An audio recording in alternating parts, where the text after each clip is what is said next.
भाजपा नेता शाहजाद पूनावाला ने कहा है कि जब से भारत जोड़ो यात्रा राहुल गांधी ने प्रारंभ की है तब से वे 11 चुनाव हारे हैं और मात्र 2 या 3 चुनाव बैसाखियों के साथ जीते हैं। इसके बावजूद भी राहुल गांधी आज फैक्ट फाइंडिंग कमेटी में बैठ रहे हैं। सभी लोग मिलकर एक दलित नेत्री कुमारी शैलजा पर पूरा का पूरा हार का ठिकड़ा फोड़ने का प्रयास कर रहे हैं। राहुल गांधी ने खुद जिस प्रकार से भारत को तोड़ने के लिए तोड़ो और राज करो वाली रणनीति अपनाई, हिंदू समाज को बांटने के लिए हथकंडे अपनाए, उससे भी लोग बहुत नाराज थे। अब क्या कोई भी कमेटी राहुल गांधी पर कार्रवाई कर सकती है? कुल मिलाकर कांग्रेस पार्टी सच का सामना नहीं करना चाहती। उनके गठबंधन दल भी कह रहे हैं कि वे यानी कांग्रेस केवल और केवल अपने अहंकार की वजह से हारे हैं। ये फैक्ट फाइंडिंग कमेटी कम है और राहुल गांधी बचाओ कमेटी ज्यादा है।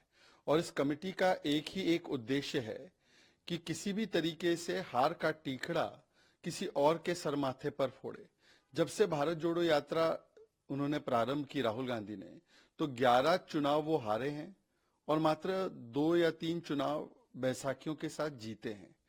फैक्ट ये है कि लगभग 73 या 74 चुनाव राहुल गांधी हारे हैं। लोकसभा चुनाव भी हारे 3 बार, पर उसके बावजूद भी राहुल गांधी आज फैक्ट फाइंडिंग कमेटी में बैठ रहे हैं।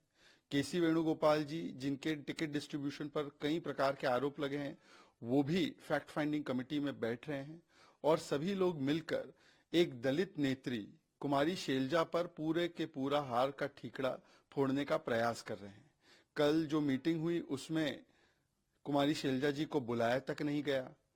हमने सुना है कि कांग्रेस के ही कई प्रत्याशियों ने खुलकर बोला है कि किस प्रकार से दलित समाज का अपमान किया गया, इसीलिए कांग्रेस पार्टी को एक कारण ये भी था चुनाव हारने का। और राहुल गांधी ने खुद जिस प्रकार से भारत को तोड़ने के लिए डिवाइड एंड रूल वाली पॉलिसी अपनाई, जिस प्रकार से हिंदू समाज को बांटने के लिए हथकंडे अपनाए और जिस प्रकार से राम मंदिर प्राण प्रतिष्ठा को नाच गाना बोला, उससे भी लोग बहुत गुस्सा थे। अब क्या कोई भी कमेटी राहुल गांधी पर कार्रवाई कर सकती है? तो इसीलिए अब कुल मिलाकर ईवीएम पर भी दोष मढ़ा जा रहा है। सोचिए, जम्मू कश्मीर में ईवीएम इलेक्शन कमीशन ठीक है, तेलंगाना में ठीक है, कर्नाटक में ठीक है, पंजाब में ठीक, दिल्ली में ठीक, हरियाणा में गलत हो जाता है। EVM, election commission, fact finding, ये सब बहाना है। राहुल गांधी को हार से बचाना है, इसीलिए कभी इलेक्ट्रॉनिक वोटिंग मशीन पर, कभी कुमारी शैलजा पर निशाना है।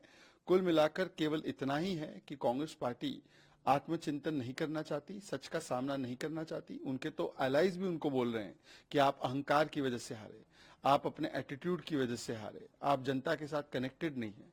पर वो एलाइज की भी सुनने को तैयार नहीं है। और कांग्रेस पार्टी को केवल इतना कहना चाहूंगा कि ताउम्र कांग्रेस यही करती रही, धूल चेहरे पर थी, कांग्रेस आईना साफ करती रही।